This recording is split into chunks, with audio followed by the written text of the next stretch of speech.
man maa ngi tudd Auguste Bruno D'Erneville sama tur artiste bi ma mujjee xam gën ma cee xam moo di Mansour bu ma joué ci Emprise sinon xamoon nañ ma tamit ci turu Rodriguez bi ma joué ci Idole joué naa tamit rôle le père François donc un prêtre qui donnait des conseils à des jeunes mariés am na benn film tamit bu ma joué fi Zéro boobu tam ñu ma tuddee woon imam Chérif donc voilà donc mooy personnage yu ma joué mais voilà donc maa ngi tudd Auguste Bruno D'Erneville comme ni ma ko waxee. J'ai fait des études supérieures à l'université de Dakar donc j'ai une maîtrise en sciences économiques en 1981 xam ngeen en 1981 82 83 il y avait lu ñuy wax la politique des ajustements structurels yaa nga xam Banque mondiale ak FMI moo ko dugaloon biir Sénégal temps yii dañuy yaakaar ne état bi lu muy def ci budget am dafa bare lu muy consul budget am dafa bare ba xam ne ces institutions là lu ñu bëggoon moo di réduire le budget de l'État en tout cas les dépenses de l'État et malheureusement ñu ngi ko jubloon ci employés notamment parce que la masse salariale dafa xawoon bare au Sénégal ak aussi la formation man période boobu laa génn université. année yu ma génn ñu réduire pratiquement tous les concours de l'État donc fallait pas état bi embaucher et puisque c'était en 81 en 83 il y avait l'élection présidentielle donc les gens nous ont donné un os à grignoter donc foofu laa dugg ci emploi non salarié donc en ce moment là ñett la ñu proposé woon la boulangerie le transport et le commerce. Bon, étant donné que période déjà nous connaissions un problème d'emploi man ma dugg ci boulangerie parce que je me disais en fait boulangerie moo ëpp emploi yoo xam ne mën nañu ko créer et ba mu ci dugg nag j'ai fait quand même 30 ans de boulangerie mine de rien j'étais entre Saint-Louis et Dakar bon le peu que ma am nag maa ngi ko amee ci milieu boobu par chance ma dugg nag dans l'audiovisuel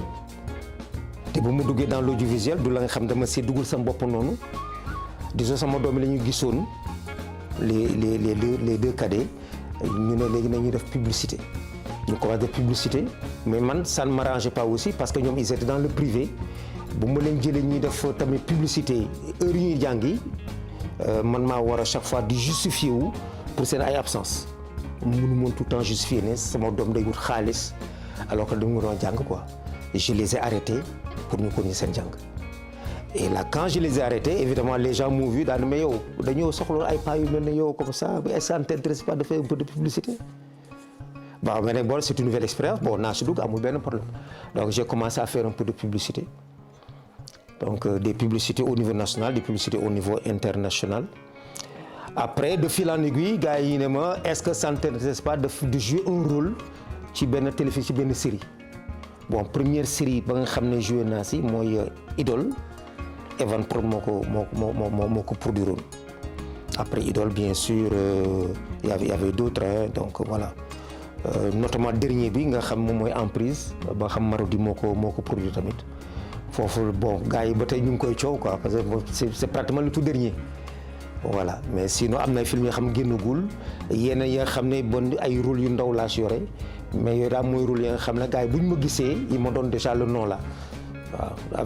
avec Idole ba mu doon génne les gens m'appelaient Rodriguez foofu ñu ne Rodriguez la bon en prison c'est exactement la même chose je sors les gens disent Mansour voilà c'est ça qui m'a amené à entrer dans ce secteur et disons que je suis entré comme un cheveu dans la soupe du la nga xam ne dama ko jàng du la nga xam ne dama ko wutoon c'est venu comme ça. Bon gars yi ne ma nag bon am naa benn don bu ndaw ci affaire bi bon léegi nag c'est au spectateur justement d'apprécier parce que man mënu ma xam lu may jouer lan la toujours bu ñu ma joxe sama rôle daal naa ko jëm jouer j'essaie d'être aussi naturel que possible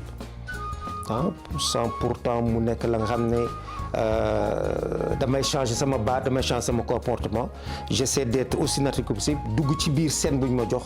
jouer sama personnage comme moi je l'entends. Il n'y a aucun problème moi je trouve que ba ma doon def boulangerie ba moo gën a métti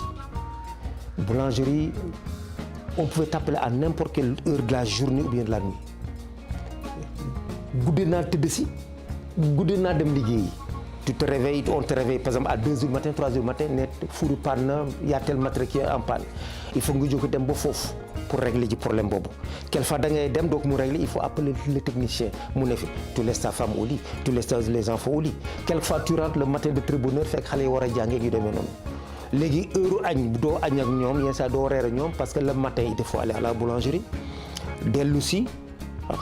comprends nga yenn saa yi boo dellu si le soir yenn saa yi nga boole añ bi ak reer bi non c'était beaucoup plus difficile bi moom au moins dañ lay cantonner ay heure duñ la wax kaay liggéey ci guddi gi sauf bu fekkee da nga war dem en voyage te boo dem voyage souvent du yàgg parce que souvent am na voyage da ngay def pour des tournages yooyu moom du yàgg yooyu mun nañ ko canaliser quoi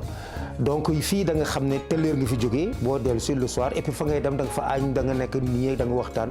y a moins de stress foofu quoi donc vraiment avec la vie familiale bon y a pas de problème moi j'ai réussi à concilier ça et puis mag laa aussi bon y a une confiance aussi qui se dégage de voilà boo nekkoon xale sax gars yi ñëw ne jànq ñu ngi tourner sa ginnaaw wala fa demee noonu mais puisque mag laa donc yooyu moom les gens n'y pensent pas tellement quoi je me contente de jouer mon personnage et de revenir à la maison et il y a aucun problème. Maintenant les personnages yi nga xam dañuy jouer yenn rôle yi nga xam ne aussi gars yi public yi duñ ci d'accord. Moi, comme j'ai dit d'abord moi je tire le chapeau d'abord au réalisateur hein, parce que moom moo tax personnage boobu am. Mais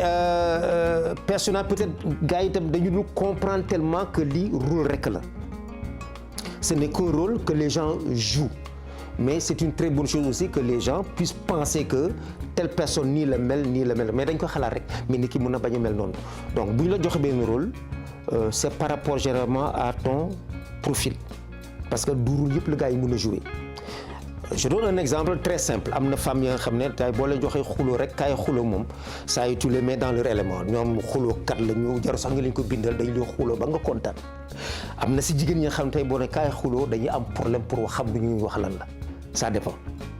voilà donc léegi moo tax ma ne la choix personnage yi ça dépend du réalisateur parce que réalisateur du jël n'importe qui tamit pour ñu jouer n'importe quel rôle parce que à mon âge am na yenn rôle yoo xam ne mënu ma ko jouer bu ñu ma ko jouer est-ce que dinaa ko mën a jouer parce que c'est pas mon personnage à moi réellement mais am na ñi nga xam ne ils sont tellement polyvalents que loo leen jox ñu jouer ko mooy généralement ña nga xam ne ils ont fait les écoles artistiques ñu def les écoles théâtrales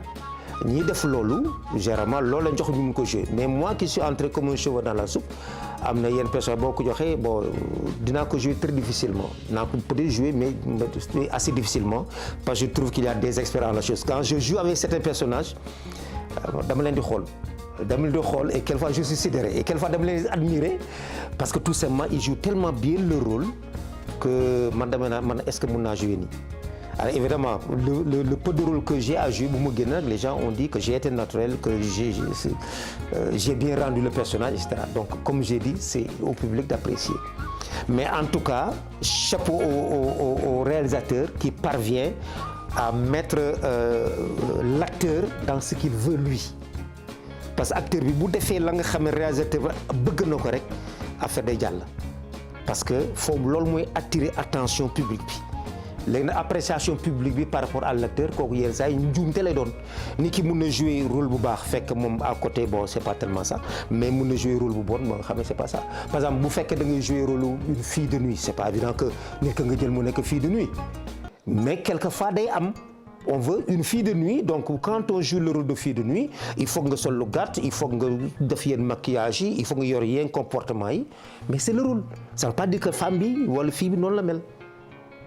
mun nga jël tamit un personnage violent man mun naa koy jouer par exemple nekk borom kër boo xam ne il est assez violent di yuuxu nii di naan nangam mais quand je bois ci biir affaire c'est pas du vin que je vais boire peut-être c'est de l'eau que je vais boire wala benn boisson sucrée laay naan tout simplement mais je vais imiter quelqu'un qui bu mandé yu demee ça ne veut pas dire que réellement moom la donc il faudrait que public bi mun a comprendre loolu que ce n'est que du cinéma en fin de compte. Mais le personnage est comme il est léegi nag pour nga xam kan mooy personnage il faut nga jege ko réellement munoo jox appréciation nit ki à partir d'une série ou bien à partir de film ce serait se tromper. Le premier objectif c'est d'abord de déstresser j'ai pris de l'âge et il n'est plus question pour moi may dugg ci domaine yi nga xam ne damay poser problème di créer ay projets di xalaat à demain non moi je vis le présent tout simplement le passé c'est le passé, le futur appartient au bon Dieu. Je vis mon présent. Même les cachets du ma ko discuter. Les gens me proposent un cachet bu ñu waxee ma ne garaawul l'essentiel xoolal naa mën a fay sama facture courant naa mën a fay sama facture ndox xale day njàng naa mën a fay seen scolarité man moom mooy motiver ba noppi nag y a le fait aussi d'être avec des gens peut-être des gens plus jeunes que toi, des gens plus vieux, des gens qui sont professionnels dans des choses da ngay nekk ci benn milieu bu dul milieu ba nga xamoon ba nga xam liggéey naa c'est pas durant 30 ans. Milieu boobu daf lay stressé parce que tu penses toujours à ton avenir, tu penses toujours à la boîte qui est là, il faut nga jëm ko mettre à flot, il faut nga taxawal ko mais bien de loolu yëpp amul. J'ai des stress bu mu ñëwee sama ko la daf may nelaw ba doyal xamul wax benn problème rek moo si am mooy quand on te donne un scénario war nga ko jàng boo ko jàngee nag c'est une très bonne chose aussi parce que ça éveille la mémoire parce que mag boo toogee liiroo déglu ay yenn message yi dem noonu déglu rajo déglu information quelquefois ce mémoire day dellu ginnaaw day ratatiner wu quoi. Donc pour bien vivre le présent pour les grandes personnes il faut que ñuy lire il faut que ñuy mën a bokk ci yenn discussions yi et moi tournage yi ça m'aide beaucoup dans ce sens-là. On me donne un texte j'essaie de m'y mettre bien que nag quelquefois da nga am ay trous de mémoire mais c'est inhérent à l'âge da ngay jàng ba fatigué après quelquefois da nga am benn trou de mémoire mais quand on te met sur la sellette il y a pas de problème. Et moi je trouve que les gens sont très complaisants à notre égard à nous grandes personnes parce que les gens ils comprennent cela. Ils comprennent cela et puis moom ils te le disent les plus grands artistes dañuy am ay moments de passage à vide da ngay dem nga war a tourner benn affaire mais jour boobu tu n'es pas dans ton élément tu perds tout dootoo nekk te yow le personnage mënoo ko jouer wax yi mënoo ko rendre am na ñoo xam ne jour ba dañ koy bàyyi c'est un jour sans gars yi dañuy arrêter loolu bon ñun ay trous de mémoire yu ndaw la rek amul benn problème mais comme pour revenir à la question vraiment moi c'est pour déstresser am dépense et pouvoir discuter avec des gens yoo xam des gens plus jeunes ça me permet aussi de rajeunir de ne pas trop vieillir. Conseil bu ndaw bu may def moo di d'abord il faut nga xool ban secteur nga yaakaar ne da nga si mën développer parce que comme on dit qui trop embrasse mal étreint munoo xalaat damay def lii am na secteur yoo xam ne ça peut évoluer boo duggee ci secteur boobu jéem a xool kan moo la mën a encadrer secteur boobu mais nag je te dis que amul benn secteur boo xam ne mënu ci évoluer même que quand il s'agit du commerce boo nekkee ci commerce dem wut benn encadrement ndaw wax rek commerçant yi dama seet commerçant yi nga wax ak ñoom même bu nekkee ñoom jox la conseil même bu fekkee da ngay def stage quelque temps seen boutique ñu ngi def ko. Bon doo nekk grossiste nga bëgg a dem ci doo nekk détaillant nga bëgg a dem ci grossiste bi da ngay dem d'abord ci détaillant mu jàngal la quoi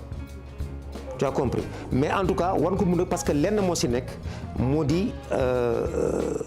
la chanson est chantée donc elle est donnée l'air est déjà donné l'État ne peut pas embaucher tout le monde donc jeunes yi dañuy xalaat ne puisque État mun a embaucher nit ñi boo toogee yaay perte il te faut faire quelque chose.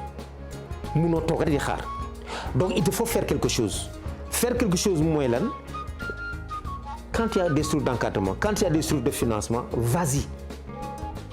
ñun encore une fois ba mu doon def emploi non salarié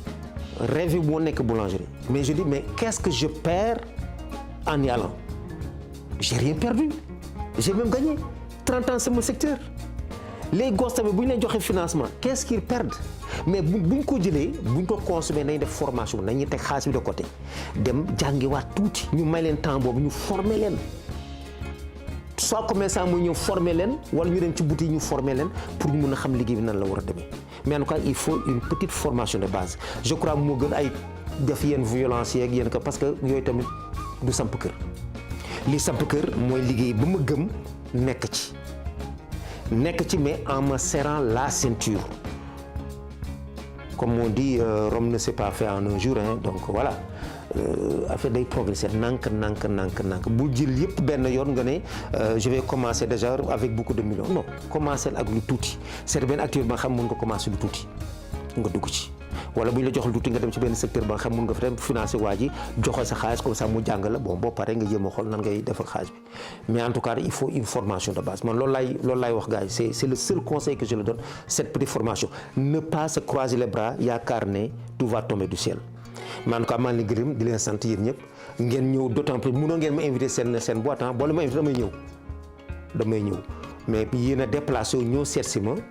wax ak man mais damay def lu dul gërëm leen di gërëm tamit public ba nga xam ne tamit dañuy war a seetaan